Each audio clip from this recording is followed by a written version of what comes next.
Shalom, Chaverim. Greetings, friends. It is I, your friendly neighborhood Rabbi John Carrier, and I am here today to count the 17th day of the Omer with you and the person standing right behind you. Made you look.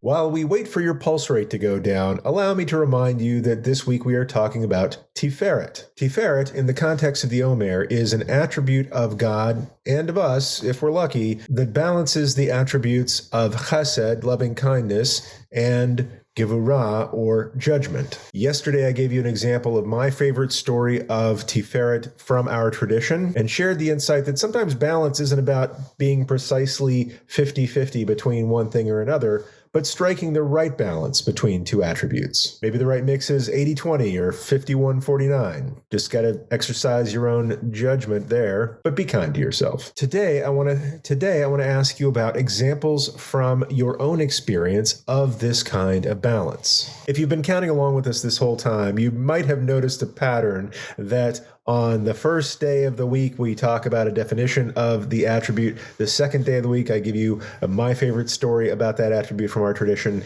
And the third day of the week, I ask how you've been on the receiving end of this particular attribute from other people. In this case, I'm not quite sure how you might be on the receiving end of balance, but I bet you've encountered examples throughout your own life. Is there somebody in your life who exhibits this kind of balance between kindness and judgment in a way that you admire, whether that's how they carry themselves generally, or whether you can think of an example of a particular time when they acted with a balance of kindness and judgment toward you or toward somebody else that you know. Who is your Tiferet role model? It might be a historical figure. For example, one of my historical role models in this aspect is Maimonides, who, as a student of the philosophy of Aristotle, was always interested in finding that mean that brought one to virtue. Striking the right balance between one extreme and another got you in the center of the path. Or it might be someone from your own personal experience. When I think of some of the teachers that I've had, one in particular who embodies this kind of equipoise, this kind of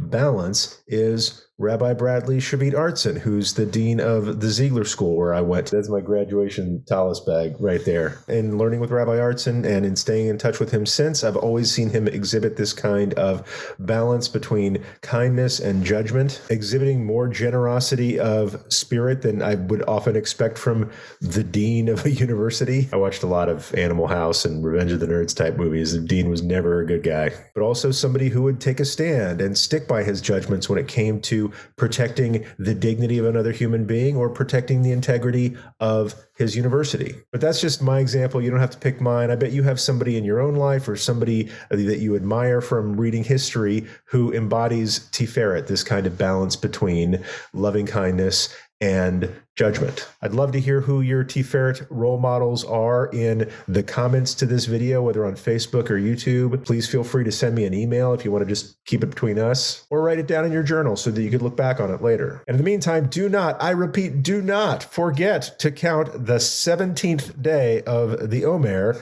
tonight after sundown. It's been my great delight to learn with you today. I can't wait to learn with you some more tomorrow, and also in the meantime to see your Tiferet role models. Until next time, friends. Peace.